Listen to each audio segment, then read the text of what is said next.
전국적으로 네트워크가 돼 있잖아요. 그죠? 아시죠? 네트워크가 돼 있어가지고. 그래서 이제 네트워크를 연결하고 있으니까 어떤 유익이 있냐면은 연합할 수 있는 유익이 있죠. 그래서 우리 부산 풍성교회에서 본부에서 필리핀에 교회를 세우기 원한다 하면서 이제 깃발을 쫙 흔드니까 필리핀에서 장기 선교사 한 가정을 풍성한 교회에서 장기 선교사 한 가정을 파송을 합니다.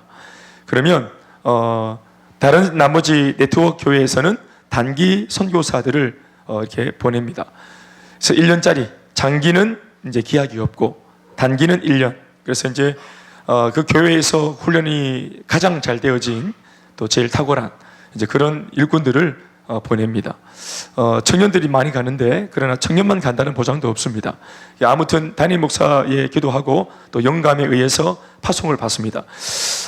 이 부분에서 여러분들이 알아야 될 것은 우리가 기존 교회에서는 청년들이나 또 성도가 개인적으로 은혜를 받아서 파송을 받고 또 개인적으로 선교에 대한 은혜를 받으니까 어디를 찾아가냐 하면은 자기 교회에서는 이러한 열정을 해결해 줄 수 있는 그런 루트가 없기 때문에 어디로 가냐면은 선교단체, 지역에 있는 선교단체 이제 찾아갑니다. 대구 같으면은 호프, 그리고 빛선교회, 그리고 또 뭐 있습니까? 제가 잘 몰라서 또 어디 있습니까? 뭐가 있습니까? 네, OM도 있고, OM은 좀 역사와 전통이 좀 길죠. 또 OM 선교도 있고. 저는 개인적으로 OM 선교를 좀 훈련을 예전에 받았었습니다. 벨기에로 가야 되는데 비행기 삭시 없어서 못 갔습니다. 그래서 비행기 삭스를 왜 응답을 못 받았냐고 혼났습니다 그때. 그래서 네. 그래서 OM에 대한 상처가 좀 있습니다. 하여튼 우리 두날개 선교는 연합 선교를 하는데요. 본부에서 장기 선교사 한 사람을 보내면 전국 네트워크에서 단기 선교사 1년짜리들을 다 보냅니다. 그래서 항상 필리핀 선교지에는 장기 선교사님 가정과 목회자 가정과 그리고 계속 거기에 1년 동안 함께 생활을 함께 주둔을 하고 있는 이미 훈련이 되어져서 와 있는 그 파트너들이 있는 겁니다. 1년짜리 파트너들이. 그러니까 그들이 같이 이제 좋은 관계 맺기. 사역은 여기서 우리가 하는 것과 똑같습니다. 좋은 관계 맺기, 베스트 삼고, 그리고 그 베스트들에게 행복 모임을 열어서 베스트에게 복음을 전하고, 또 백지 전도를 하고, 그리고 행복 모임 우리가 하는 것 똑같은 교재로 그렇게 전합니다. 1과 2과 3과 4과. 그래서 참행복, 속이는 자, 구원자 예수, 그리고 기도는 기도답을 주시는 하나님, 그리고 하나님을 만나야 한다. 그리고 예수 그리스도의 십자가의 승리, 그리고 해방과 자유, 그리고 행복을 주는 교회. 이 8가지 메시지를 따갈로그어로 영어로 계속 전합니다. 그래서 교회로 인도되어서 교회에 정착을 시킵니다. 그래서 교회에 정착을 한 그 현지인들을 또다시 양육하고 훈련하고, 우리가 똑같이 양육반, 제자학교, 제자대학 1학기, 2학기 이런 식으로 이제 해서 또 졸업생을 배출시키고, 또 때가 되어지면 셀리더로 세우고, 또 그러면서 또 사역을 가르치고, 이렇게 해서 그러니까 우리가 국내에서 하는 사역과 외국에서 하는 사역이 똑같습니다. 그러니까 우리 교회에서 훈련받은, 예를 들어서 저 병준이를 우리가 저 선교지에 파송해도 거기서 새로운 것을 배울 필요가 없이, 뭘 배울 거 없이 바로 어디에 투입됩니까? 바로 사역 현장에 바로 투입이 되는 겁니다. 뭐 말인지 아시겠습니까? 그래서 보통 보면은 문화도 배우고 뭐 이런 얘기를 하는데 우리가 하는 사역은 문화 이런 거 안 배웁니다. 우리 문화 떨어져도 괜찮습니다. 그러니까 문화를 다 알고 그 나라 역사를 다 알고 그럴 시간이 없습니다. 1년 짧습니다. 그래서 무조건 가서 그냥 바로 복음을 전합니다. 아멘, 아멘. 그래서 선교를 그렇게 이제 좀 약간 원시적으로. 근데 이걸 두날개 선교를 자세히 들여다보면은 이 두날개 선교에 웃기는 게 좀 뭐냐 하면, 웃긴다 표현할게요, 제가. 웃긴 게 뭐냐면은 굉장히 한국적입니다. 그리고 굉장히 경상도적입니다. 그래서 한국 사람이면서 경상도 사람이 우리들한테 잘 맞습니다. 실제로. 예, 아주 굉장히 경상도틱합니다. 약간 보리문디스럽습니다. 그래서 우리한테 해보면 알겠지만 우리한테 잘 맞습니다. 정한 집사한테 조금 힘듭니다. 정한 집사는 애를 많이 써야 되고 우리한테는 너무 잘 맞습니다.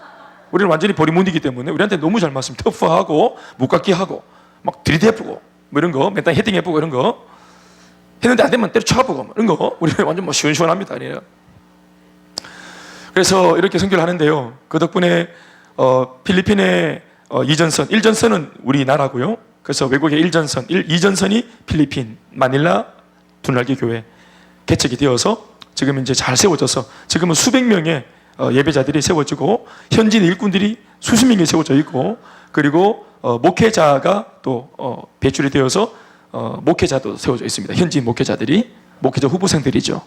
게다가 이렇게 세워진 현지인 아이들을 그 마닐라 교회가, 자기들도 개척한 지 얼마 안 된 이 마닐라 교회가 인도에 본부가 깃발 흔들면서 인도에도 교회를 세우려고 한다. 깃발을 딱 흔들고 이제 장기 선교사가 또 한 가정 인도에 가면 국내에서도 또다시 교회마다 탁월한 일꾼들을 또 1년짜리 일꾼들을 파송해 보냅니다.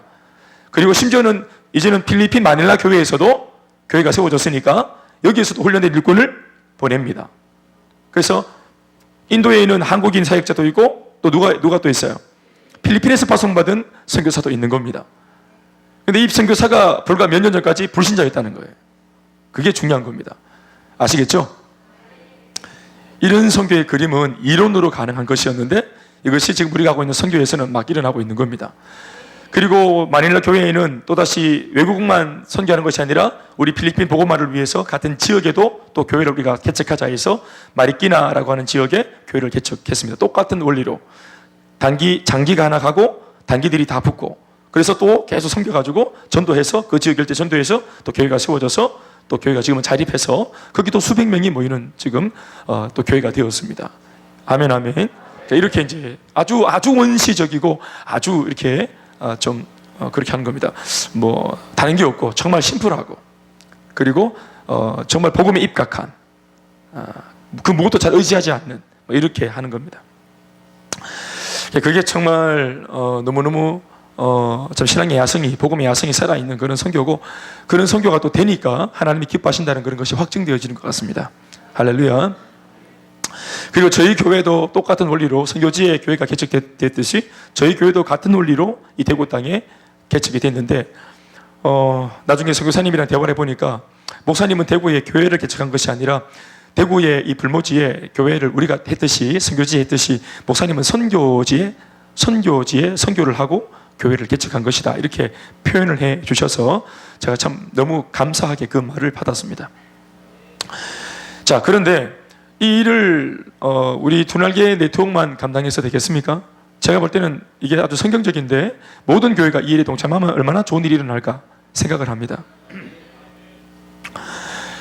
그래서 제가 주변에 있는 아는 지인들한테, 목사님들한테 이 좋은 일을 함께 하자고 아무리 얘기해도 그게 잘 협력이 잘 안 됩니다. 그래서 제가 꿈꾸는 것은, 그럼 우리 교회는 이 일을 놓고, 세계의 복음화를 놓고 어떤 일을 실제적으로 할 수 있을까 하고 제가 고민을 하다가 제가 하나님 앞에 기도하고 받은 응답은 우리 두날개가 전국적으로 또 전 세계적으로 네트워킹을 형성해서 연합 선교를 하는 것과 같이 우리 교회도 네트워킹을 형성하는 이 일을 좀 같이 해야 되겠다.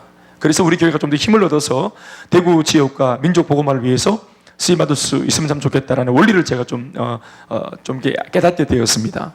그래서 어떻게 제가 생각을 했냐면은 대구 지역에 각 구가 있는데 각 구마다 우리 큰숲 맑은생 교회를 개척하는 것입니다.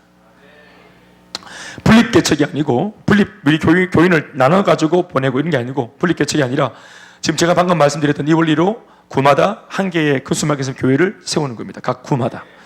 공교롭게도 이 본부가, 센터가, 저희 교회가 센터가 1호 큰숲 맑은생 교회, 우리 센터가 수성구에 지금 이렇게 세워졌고, 이사에서 가는 교회 위치도 수성구입니다. 그러니까 수성구에는 센터가, 우리 본부가 지금 있는 겁니다. 아멘, 아멘. 하나님 은혜를 주시면 동구 쪽에, 또 북구 쪽에, 남구 쪽에, 또 뭐 중구 쪽에, 또 달서구 쪽에, 달성군도 있죠. 그리고 어디가 또 있습니까? 예? 서구가 있고, 그리고 혁명도시가 무슨 도시고? 혁신도시. 그리고 이러한 곳에 또 칠곡, 또 나중에 저 현풍 쪽에 뭐 달성군 다 들어가겠지만 이런 곳에다가 계속 교회를 세우는데요. 똑같은 원리로 예를 들어서 박인찬 전도사님 한 가정을 장기 선교사죠. 그죠? 이 친구들은 풀타임 사역자로 헌신되어졌죠. 그러니까 박인찬 전도사 가정을 제가 계속 평생 끼고 있으면 되겠습니까? 그러니까 이 가정을 딱 들어가지고 어느 날 대화하지 않는 겁니다. 그런 거는 파송은 대화하는 게 아니고 제가 보내는 겁니다. 그래서 어느 날 가라 하면은 아멘하고 가는 겁니다. 그래서 가는 거예요. 갈 때 같이 가야 됩니다, 둘이. 그래, 같이. 그럼 그거 막 가는데 엄마들 따라가고 가면 안 됩니다. 엄마들 막 내 흙이 들어가지는 안 된다 하면서 내 흙에 눈에다 흙을 집어넣을 거예요. 하여튼 그래 가면은 예를 들어서 동구에 간다. 그러면 동구에 우리가 기도하면서 땅 밟기도 하고 그래가지고 이제 망우공원 옆에다가 짓자 교회를.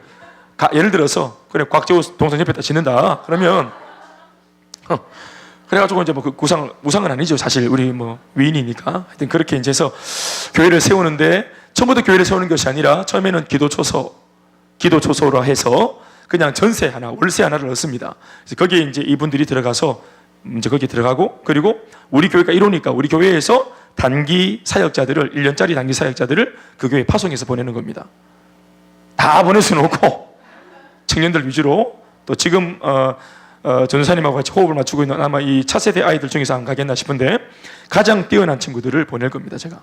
그래서 거기에서도 똑같이 기도하면서 좋은 관계를 맺으면서 그 동고 쪽에 있는 사람들하고 네트워킹을 형성해서 사람들과의 관계가 만들어지면 뭐하고 지금처럼 뭐하고 행복 모임을 합니다. 그래서 우리 교회 여기로 인도하는 것이 아니라 그 기도 초소로 인도해서 그 기도 초소가 행복 모임 장소가 되어지고 두 번째, 세 번째는 뭐가 되고 성도들이 오면 뭐가 됩니까? 자연스럽게 그 초소가 교회가 되는 겁니다. 아멘, 아멘. 그러면 나중에 우리가 헌금을 하고 모아서 이 새로 살던 이 집 전체를 사는 겁니다. 그걸 진짜로 교회로 만들어가는 겁니다. 현재 인도도 필리핀도 마닐라, 마리끼나 다 이렇게 해서 선교지를 세우고 있습니다. 블라디보스토크도 그렇게 세우고 있는 중에 있고 우리는 이런 전략으로 전 세계 12전선에 저기도 그림이 나와 있지만 교회를 세울 겁니다. 아멘, 아멘.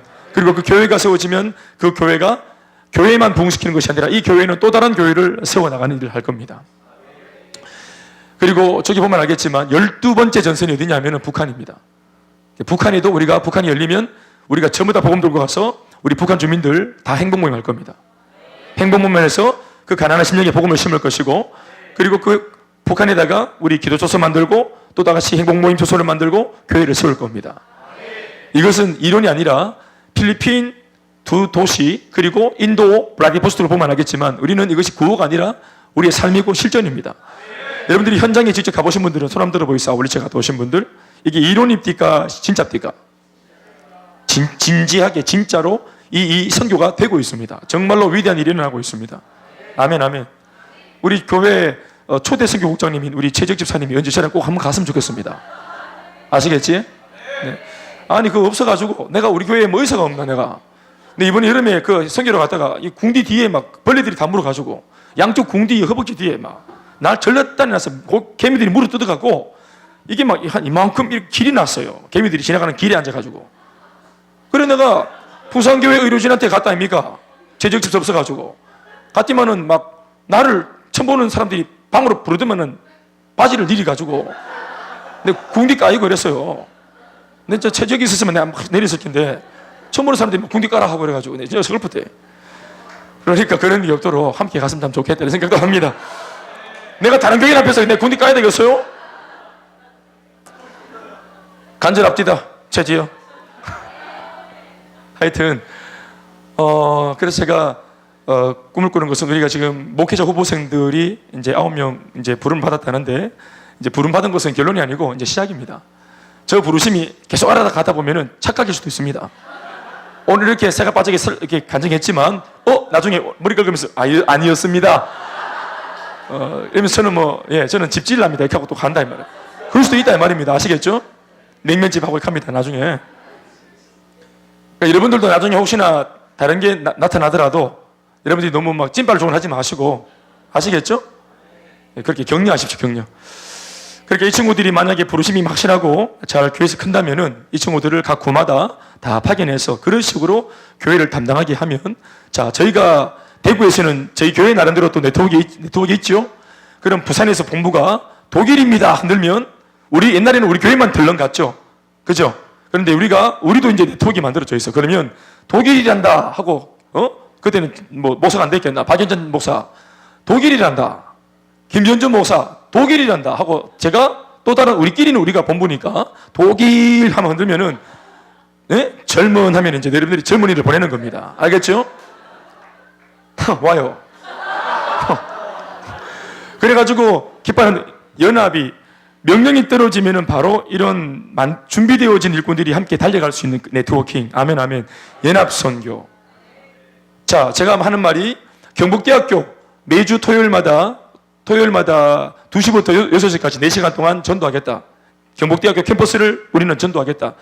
8월달 한 달 동안 하겠다. 제가 선포를 합니다. 그러면 대구 각 구마다 있는 예를 들어서 한 8개, 9개의 모든 교회, 큰 수막에서 교회 네트워킹이 이 모든 교회가 다 성도들을 다 보내줍니다. 그러면은 4주 동안 전체가 마치 아울리치를 하듯이 이 경북대학교 대강당 앞에 다 모여가지고 노정강당 앞에 다 모여가지고 통성으로 기도하고 거기서 한 1200명쯤 모이겠습니까? 다 싹까지 기도하고 4시간 동안 한 명당 10명씩 전도하기. 확 그때 10명씩 전도하고 2명씩은 이렇게 사냥꾼이 먹이감 들고 오듯이 끌고 들어오고 이렇게 가. 계단이 이렇게 넓어 놓고 그래가지고 늘어놓고 그런 식으로 말입니다. 어느 달은 경북 영대 캠퍼스, 어느 달은 시내 동성로 이런 식으로 본부가 기도하면서 감동받고 담임 목사가 깃발 건들면 전체 네트워킹된 일꾼들이 함께 움직이는 이런 그림들 멋있지 않겠습니까? 그래서 제가 제 목회하는 이 기간 동안 이 일이 다 이루어질지 모르겠지만 제가 그래서 이건 여러분들이 목사님 저도 그런 우스갯소리를 했지만 제가 과하게 본당을 크게 만들지 않은 이유가 거기 있는 것입니다. 불을 늘리고 이럴 수도 있겠지만 제가 많은 성도들을 데리고 큰 목회할 그런 마음이 없습니다. 저는 또 그런 그릇도 안 되고 그렇게 하면서 막 내 설교를 들으려고 사람들이 막 오려고 제 설교를 또 그런 설교도 아니고 저는 그렇게 하고 싶지 않습니다. 그래서 일꾼을 세우는 사역을 하고 싶고 그들이 빛나는 설교자가 빛나는 사역이 아니라 성도들이 빛나는 사역이 되었으면 좋겠습니다. 그래서 앞으로도 박인전 전도사도 마찬가지로 자기가 빛나는 사역이 아니라 나로 인해서 성도들이 빛날 수 있도록 본인이 그래서 뒷그림자가 되어주고 또 세운 그렇게 할 때 또 성도들이 그런 목회자를 존경하는 겁니다. 그렇게 또 존경받고. 그래서 저는 그런 꿈을 가지고 있고, 그래서 국내적으로는 그렇게 연합을 하고, 국외적으로는 또 그렇게 연합을 해서 여러 가지 모양으로 함께 마지막 시대에는 연합을 해야 됩니다. 한 가지만 말씀 좀 드릴게요. 저는 체질적으로 연합이 안 되는 사람입니다. 저는 완전 독고다입니다. 인생 전체가. 아쉬운 소리 못 합니다. 저는. 성향상. 내가 안 묻고 말지. 왜 우리 그 TV 드라마 보면 왜 점심시간에 밥을 안 사와가고 일어나가지고 수도가 가서 물 마시는 아이 있죠? 예? 제가 그 아이입니다. 그 아이 출신입니다. 그러니까 막 뭘 좀 달라 이런 말 못하는 거 있잖아요. 안 먹고 체 아프지. 정 먹고 싶으면 뺐든지 두드려 패가지고 빌지 않습니다. 부탁하지 않고 구걸하지 않습니다. 자급자족이니까. 그러니까 그렇게 한 겁니다. 근데 제가 이제 그러한 맥락에서 연합이 안 되는 사람이겠죠, 제가. 그러니까 예수를 믿어도 말이죠. 그러나 제가 이제 두날개를 하면서 하나님이 연합을 해야 될 당위성과 명분을 말씀하셨을 때 제가 제 고집을 부릴 필요가 없다는 것을 알게 되었고 또 그게 저한테는 자연스럽게 그게 이렇게 잘 흡수가 되었습니다. 그래서 사역이 경쟁이 아니구나. 이걸 제가 마음 깊이 알고 그리고 제가 이제 이걸 많이 좀 내려놓게 되었습니다. 그래서 연합을 기뻐하고 어떻게 하든지 다른 목사님들한테 다른 교회에다가 이 좋은 거를 나눠주려고 하고 그분이 마음만 있다면 어떻게 하든지 도우려고 하는 이러한 모양새가 되어져서 너무 감사하고 그래서 지금 최근에 우리 구미에서 오시는 우리 서대영 목사님 교회가 본인이 몇 주간 갈등하다가 지난주에 결정 내리시기를 우리 교회도 이제는 두날개로 한번 사역해 보겠다고 목사님이 결정을 내리셨습니다.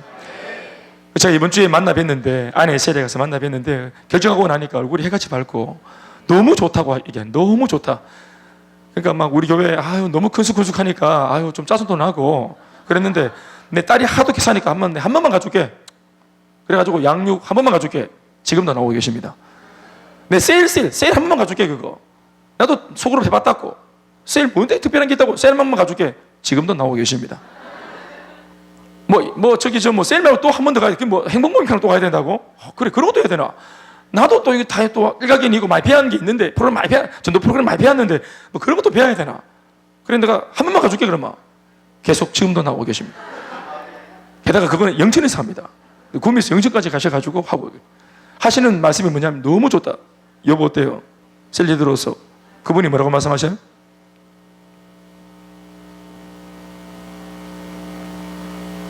목사님 하신 말씀이 이렇게 정확하게 복음을 제시하는 이렇게 신학적인 내용을 평신도 그것도 불신자가 들을 수 있는 수준으로 정확하게 이렇게 잘 전개되어서 여과시켜가지고 잘 소화시켜서 이렇게 전할 수 있다는 게 이게 굉장하다. 어떻게 이걸 불신자한테 전할 수 있노?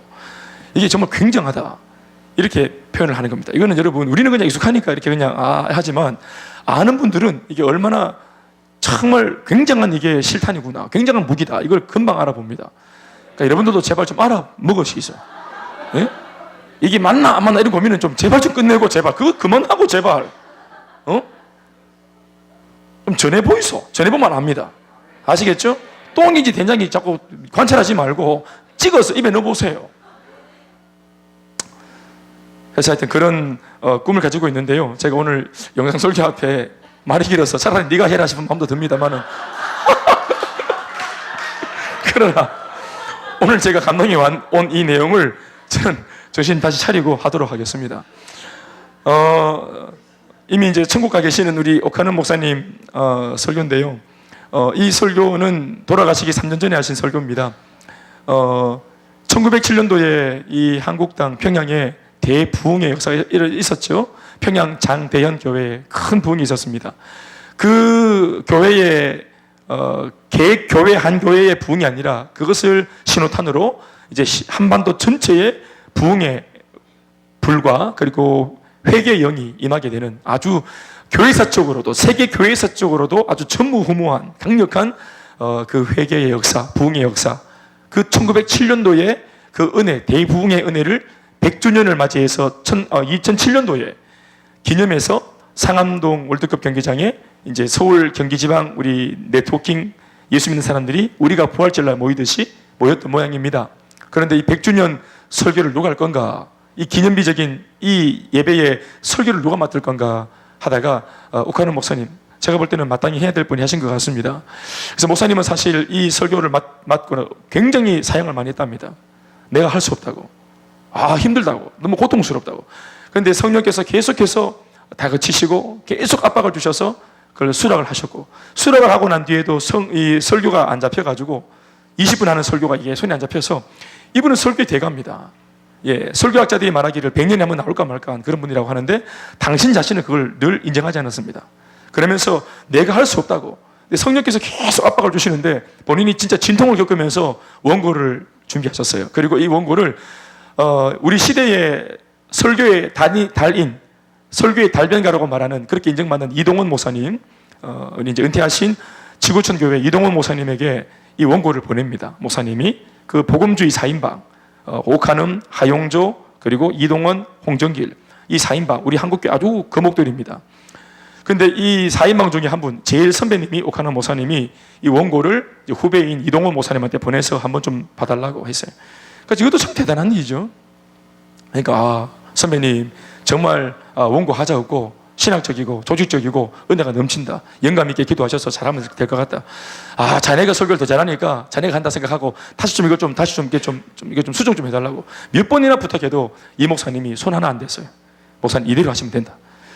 그래서 이제 설교를 받아들고 참 떨리는 마음으로 목사님이 저 강단에 서셔서 저 설교를 하신 겁니다. 한 25분쯤 되는 분량인데요. 저는 저 설교를 2007년도 당시에 들었었습니다. 듣고 정말 참 말로 못하는, 저는 뭐 대구 땅에서 저 영상으로 봤던 설교인데 정말 제가 많이 울었습니다. 정말 많이 울고 또 게다가 3년 뒤에 이분이 돌아가시고 난 뒤에 제가 이 설교를 한 번 더 묵상을 하면서 봤는데 참 이분이 자기의 죽음을 앞두고 설교를 고별 설교같이 하셨구나, 이걸 제가 알게 되었어요, 뒤늦게. 그래서 자신부터 먼저 이렇게 돌아보고 각성하고 또 죄를 뉘우치고 하나님께 고발하는 그런 설교이면서 한국교회 전체를 가슴에 안고 수십 년간 그분이 한국교회의 이 폐단을, 진통을 겪으시면서 그렇게 아파하시면서 묵상하고 전했던 내용이 짧은 25분 안에 어찌 다 담길 수 있겠냐마는 그렇게 담아서 이 말씀을 전합니다. 요한계시록 7교회 중에서 특별히 4대 교회, 4대 교회는 살았다는 이름은 가졌지만 실상은 죽은 교회, 껍데기는 화려하지만 실제로는 하나님 보실 때는 죽은 교회, 그 모습은 번지르하고 사역도 제법 야단스럽게 하지만 그러나 알고 보면은 속빈 강정인 교회, 사람들은 환호하는 교회지만 하나님은 가슴 아파하는 교회, 사람들은 기대하지만 하나님은 걱정하는 교회, 이것이 한국교회라고 목사님이, 오늘날 한국교회가 사대교회 같고, 오늘날 한국교회 목회자들이 사도교회 목회자와 같고, 오늘 예수를 믿는다고 말하는 이 평신도들이 오늘 저와 여러분들이 사도교회 그 껍데기 신자와 같다 하는 부분에서 경종을 울리는 설교라 생각을 합니다. 그래서 여러분들이 오늘 이러한 배경 속에 말씀을 잘 듣고 성령이 주시는 은혜를 받으시길 바랍니다. 제가 좀 높아심에 말씀드리는 것은 설교가 끝날 때까지 아무도 움직이지 말고 딱 이렇게 집중해서 들어주시길 부탁을 드리겠습니다. 그래서 불을 좀 다 꺼주시면 감사하겠습니다. 그럼 청해 듣겠습니다. 주님만이 영광을 받으시기 바랍니다. 할렐루야. 오늘은 모처럼 한국교회가 하나 되어서 1907년 평양에서 일어난 대부흥을 기념하는 뜻깊은 날입니다. 이러한 역사적인 예배에 저와 같이 자격 없는 사람이 설교를 맡게 된 것은 너무나 두려운 일이 아닐 수가 없습니다. 은혜를 가로막는 악한 종이 되지 않도록 특별히 기도해 주시기를 바랍니다. 100년 전 한국교회는 복음을 받아들인 지 불과 반세기가 되지 않았습니다. 믿는 사람도 3, 4만 명에 불과했습니다. 이렇게 나약한 한국교회를 하나님이 특별히 찾아오셔서 성령의 불을 부어주셨습니다. 원산에서 타오르기 시작한 성령의 불길은 평양에서 그 절정을 이루었고 그 후에 연이어 한반도 곳곳으로 퍼져나갔습니다. 그러자 수년 사이에 수십만 명이 예수를 믿고 교회로 들어오는 놀라운 부흥이 일어났습니다. 그 후 나라가 기울자 교회는 사경회라든지 항일운동이라든지 사회 계몽에 앞장서면서 절망에 빠진 백성들을 끌어안아 줄 수 있었습니다. 교회가 핍박을 받을 때는 순교의 피를 흘려 한국교회의 등불이 꺼지지 않도록 하였습니다. 어디 그뿐입니까? 세계가 주목하는 오늘의 한국교회를 가능케 한 뿌리가 어디에 있다고 생각합니까? 저는 평양 대부흥이라고 확신합니다. 이런 전무후무한 은혜를 100년 전에 이 땅에 허락하신 하나님을 우리가 어찌 찬양하며 경배하며 영광을 돌리지 않겠습니까? 우리가 평양 대부흥을 돌아보면서 무엇보다도 특별히 주목해야 할 중요한 사실이 하나 있습니다. 그것은 성령의 기름 부으심과 함께 강력한 회개운동이 일어나기 시작했다는 사실입니다. 이것은 우리가 흔히 아는 그런 회개가 아니었습니다. 성령께서 죄를 자복하도록 몰아붙이지 아니하면 절대로 일어날 수 없는 불가사의한 회개였습니다.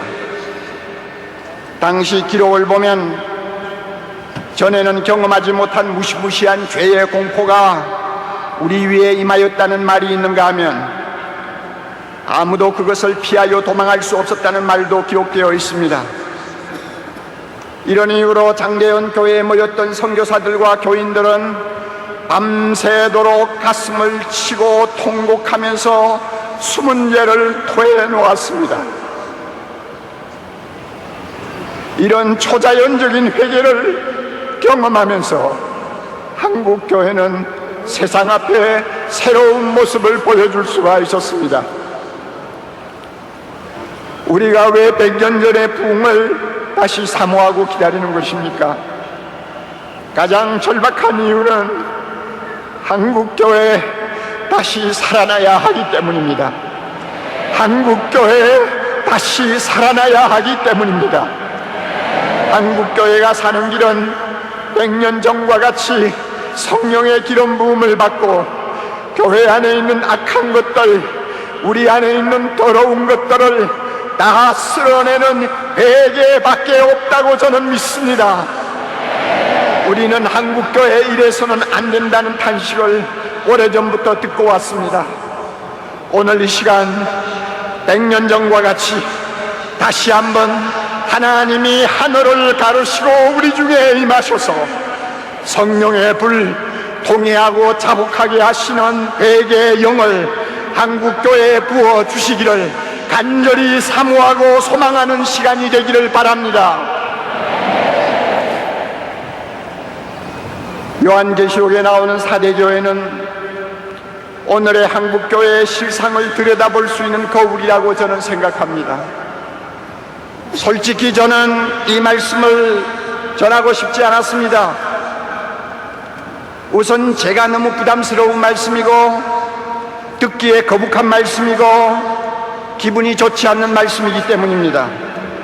그래서 저는 이 말씀 오늘 전하고 싶지 않아서 꽤 고집을 피웠습니다마는 주님은 밤낮 이 말씀에만 매달리도록 종을 몰아붙였습니다.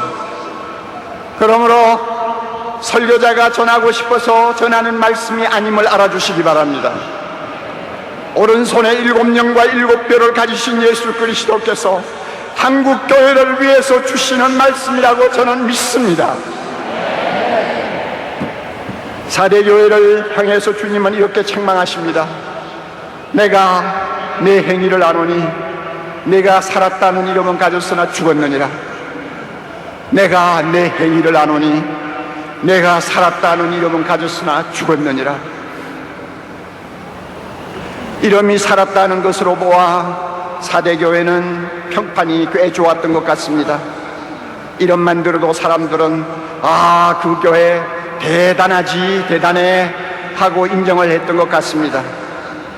성경학자들은 사대교회가 한때 놀라운 부흥을 경험한 화려한 과거를 가지고 있었다고 생각합니다. 그들은 오랫동안 그 후광을 즐기고 있었던 모양입니다. 따라서 사람들 보기에는 살아 움직이는 교회처럼 보였을 것입니다. 열심도 뜨겁고 봉사도 많이 하고 예배도 감동적이고 뭐 하나 흠을 잡을 데가 별로 없었던 것 같습니다. 그러나 이런 것들은 어디까지나 사람들의 눈에 비친 그 교회의 허울에 지나지 않았습니다. 불꽃 같은 눈으로 중심을 보시는 주님의 눈에는 불행하게도 그 교회는 행위가 죽어 있었습니다. 행위에서 온전한 것을 찾을 수 없었던 것입니다. 사랑하는 성도 여러분, 행위가 무엇입니까? 말씀대로 순종하는 삶입니다. 사랑하는 성도 여러분, 행위가 무엇입니까? 믿음과 행동이 일치하는 삶을 가리킵니다. 4대 교회 안에는 몇 사람을 빼고는 그렇게 사는 자들이 거의 없었던 것입니다. 저는 4대 교회를 보면서 오늘의 한국 교회를 보는 것 같다는 불안을 감출 수가 없습니다. 우리는 수십 년 동안 기적 같은 부흥을 경험한 화려한 과거를 가지고 있습니다. 지금도 우리는 그것을 자랑하고 있습니다. 5만이 넘는 교회, 1000만의 성도, 세계 제1의 교회, 새벽을 깨우는 대단한 열심, 남에게 뒤지지 않는 헌신, 10,000명이 넘는 선교사들, 많은 헌금, 큰 교회당 등 자랑거리가 한두 가지가 아닙니다. 세계를 다녀보십시오. 한국교회에서 왔다고 하면 다시 한번 우리를 쳐다봅니다. 겉으로 보면 한국교회는 절대로 죽은 교회가 아닙니다.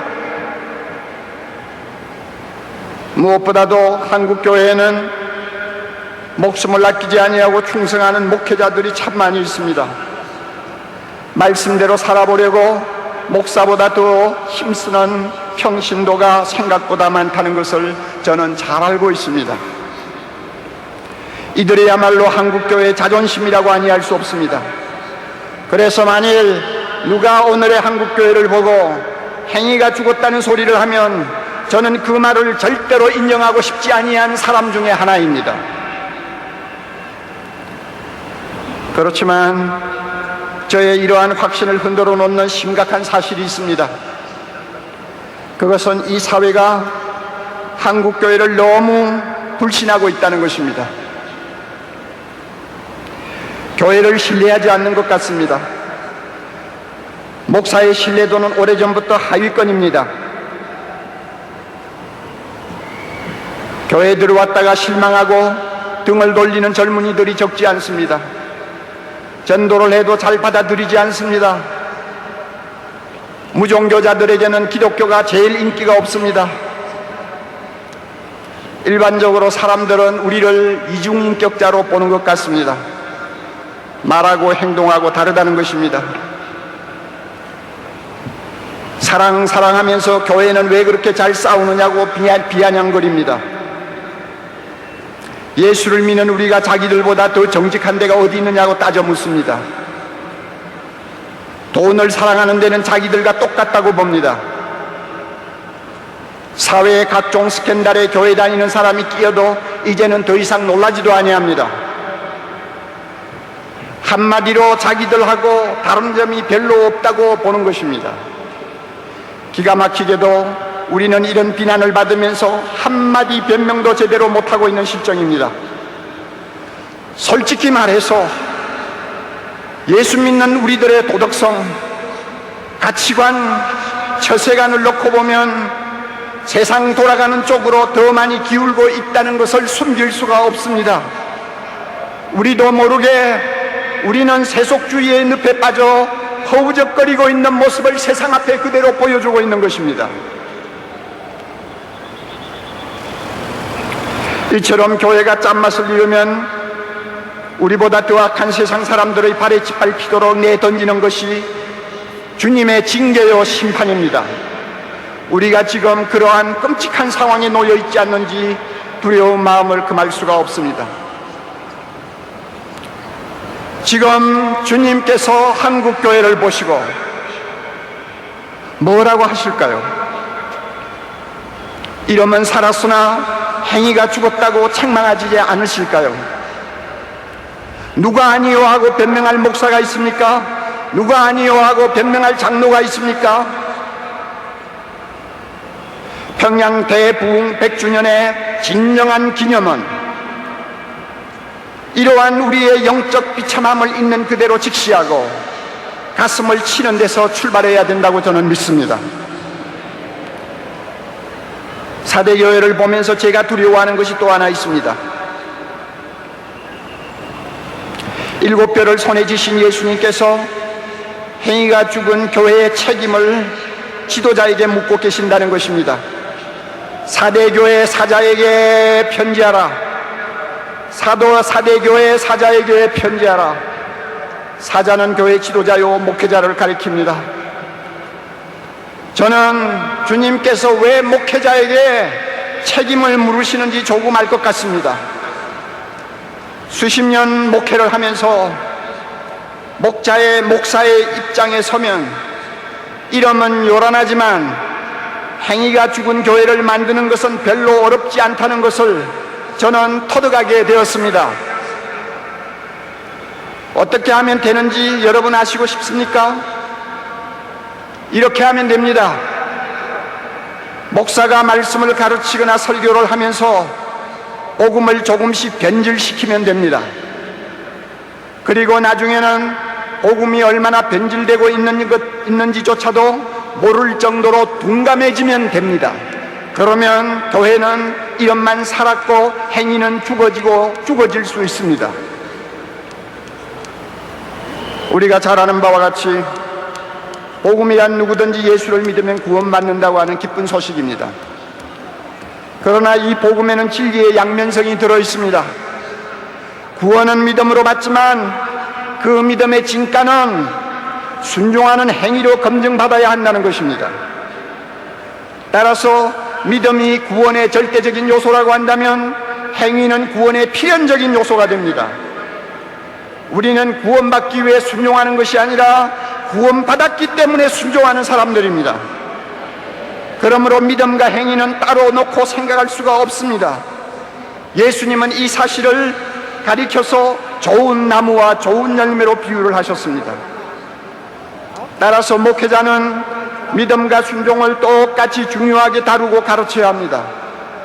믿음으로 구원 얻는다는 로마서를 설교했으면 행함이 없는 믿음은 죽었다는 야고보서도 진지하게 가르쳐야 하는 것입니다. 청중은 원래 귀에 듣기 좋은 말씀을 선호하는 경향이 높습니다. 믿기만 하면 구원받는다고 하면 모두가 아멘 합니다. 믿음만 있으면 하늘의 복도 받고 땅의 복도 받을 수 있습니다 하면 할렐루야 하고 열광합니다. 그러나 행함이 따르지 않는 믿음은 거짓 믿음이요 구원도 확신할 수 없다고 하면은 얼굴이 금방 굳어져 버립니다. 말씀대로 살지 못하는 죄를 지적하거나 책망하면 예배 분위기가 금방 싸늘해져 버립니다. 듣기가 싫고 몹시 거북스럽기 때문입니다. 사랑의 교회에서 사역할 때 저는 비슷한 반응을 가끔 볼 수 있었습니다. 이런 청중의 반응에 예민해지면서 저도 모르는 사이에 그들이 좋아하는 말씀을 일부러 골라서 설교하는 사람으로 바뀌는 것을 보았습니다. 대신 죄라든지 회개라든지 순종이라든지 거룩이라든지 하는 듣기 피곤한 말씀은 할 수 있으면 피하거나 꼭 말을 해야 할 때는 달래듯이 부드럽게 말하고 싶어하는 유혹에 끌려가는 것을 보았습니다. 저의 이런 모습은 예수님이 절대로 바라시는 것이 아니었습니다. 저도 절대로 원하는 것이 아니었습니다. 그러나 실제로는 그런 일이 강단에서 일어나고 있었고 그 결과 저도 모르게 복음을 조금씩 변질시키는 설교자가 되어가고 있었습니다. 이렇게 되니까 교회가 커지면 커질수록 말씀대로 순종하는 행위에는 별로 관심이 없고 믿음만 가지고 떠드는 값싼 은혜에 안주하기를 좋아하는 무리들이 자꾸만 늘어가는 것을 볼 수가 있었습니다. 종교개혁자 루터를 여러분 기억하실 것입니다. 구원은 오직 믿음으로 받는다고 하는 놀라운 복음을 재발견한 위대한 지도자였습니다. 그는 우리가 구원을 받는데 의로운 행위는 아무런 공로가 되지 못한다고 가르쳤습니다. 그는 비텐브루크에서 34년간 4,000번 이상 설교를 했습니다. 그러나 믿음을 일방적으로 강조하는 루터의 신학을 제대로 이해하지 못한 사람들은 그의 메시지를 곡해하기 시작했습니다. 순종하는 행위에 대해서는 별로 관심을 두지 않는 사람들이 되어가고 있었습니다. 믿기만 하면 구원받는데 죄 좀 지었다고 해서 그게 뭐가 그렇게 대단한 거냐 하면서 자기 욕심대로 살기를 좋아하는 사람들이 되어가고 있었습니다. 따라서 그 도시는 믿음의 방종이 난무하는 타락한 사회가 되어갔습니다. 이런 기막힌 상황을 지켜보면서 루터는 자기 설교에 대한 확신이 흔들리기 시작했습니다.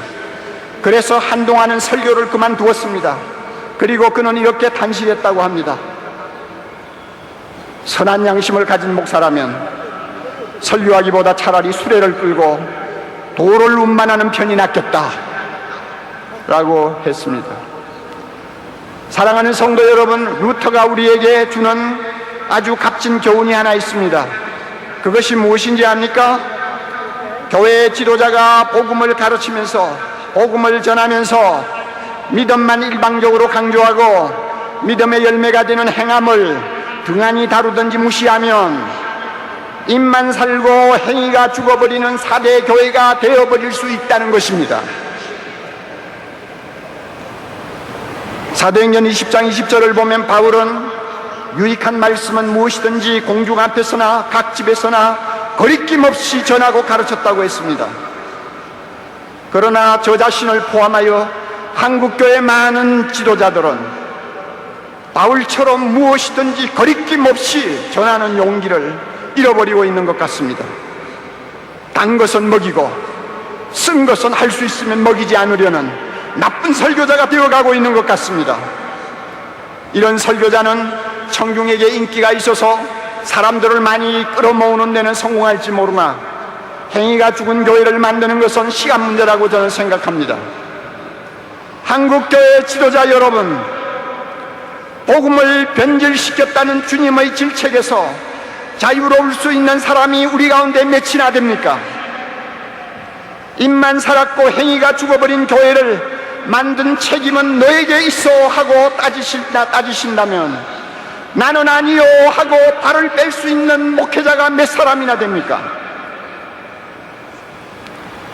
평양 대부흥의 진정한 기념은 복음을 변질시키고 행위가 죽은 교회를 만든 죄를 놓고 가슴을 치는 목회자들의 회개로부터 시작되어야 한다고 저는 믿습니다.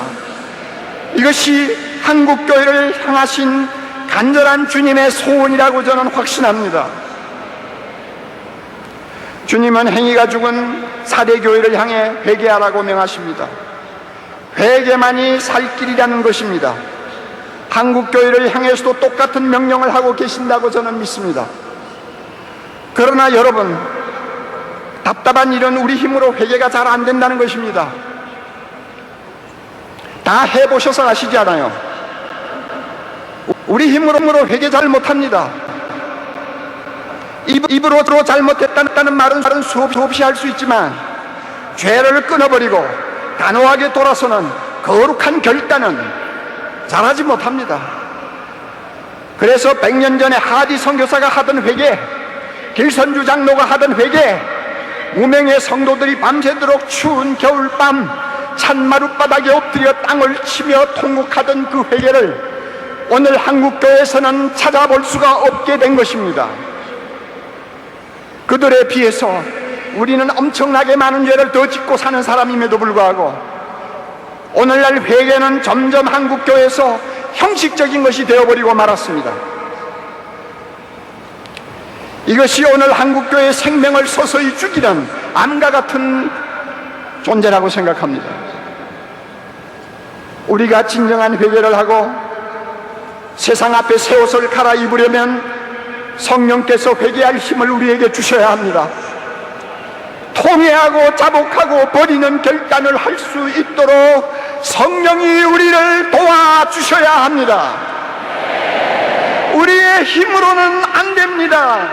우리의 능으로도 안 됩니다. 오직 하나님의 신으로 할 수 있습니다. 한국 교회는 하나님의 성전된 우리를 깨끗하게 청소하실 성령의 초자연적인 역사가 절실히 필요합니다. 이를 위해 100년 전과 같이 하나님께서 하늘을 가르시고 이 땅에 강림하셔서 아낌없이 부어주셨던 성령의 불, 회개의 영을 다시 부어달라고 힘을 다해 부르짖어야 될 것입니다. 부르짖고 문을 두드리면 주님께서 응답하실 줄 믿습니다. 너희가 악할지라도 자녀에게 좋은 것을 줄 알거든 하물며 하늘에 계신 너희 아버지께서 구하는 자에게 성령을 주시지 않겠느냐? 성령을 주시지 않겠느냐? 성령을 주시지 않겠느냐? 성령을 주시지 않겠느냐? 우리 하나님의 약속입니다. 한국교회가 진정으로 회개하고 죽은 행위를 벗어버리면 아직도 죽음의 권세 아래서 신음하고 있는 이 백성을 구원할 수 있다고 믿습니다. 한국교회가 믿음과 행함이 일치하는 온전한 복음을 다시 회복하면 온갖 더러운 죄로부터 그 죄에서 나는 악취로부터 이 사회를 치료할 수 있다고 믿습니다. 한국교회가 성령의 능력을 다시 입으면 북한에 무너진 교회를 우리 모두 다시 일으킬 수 있다고 믿습니다. 한국교회가 성령의 거룩한 불이 타오르는 용광로가 되면 주님께서 21세기 세계를 위해 가장 중요한 일에 우리 한국교회에 불러주실 줄 믿습니다. 믿습니다. 두 손을 높이 들고 여러분 따라합시다. 주여, 한국교회를 살려주옵소서. 한국교회를 살려주옵소서. 통회하고 자복하는 영을 부어주시옵소서. 부어주시옵소서. 부어주시옵소서. 머리 숙여 기도합니다. 거룩하신 주여, 이놈이 죄인입니다. 이놈이 한국교회 입만 살았다고 떠들고 행위가 죽어버린 한국교회를 만든 장본인입니다. 주여, 이것이 감히 설교할 자격이 없는데도 주님이 이 말씀을 전하라고 비참한 것을 몰아붙였습니다. 아버지, 겉모양은 요란하지만 내면은 죄악이 쌓여있는 이 한국교회는 주여 불쌍히 여기시고 성령을 부어주시되 통회하고 자복하는 영을 부어주셔서 이 한국교회를 깨끗하게 해주옵소서. 깨끗하게 하옵소서. 깨끗하게 하옵소서. 그리하여 이 민족에게 소망을 주게 하시고 이 나라를 바른 길로 인도하게 하시고 주의 거룩한 영광이 이 땅에서 견배를 받으시도록 축복해 주시옵소서. 예수님 이름으로 기도하옵나이다. 아멘. 우리 같이 찬양하시고 이렇게 기도하시겠습니다. 주를 향한 나의 사랑을 찬양하시겠습니다.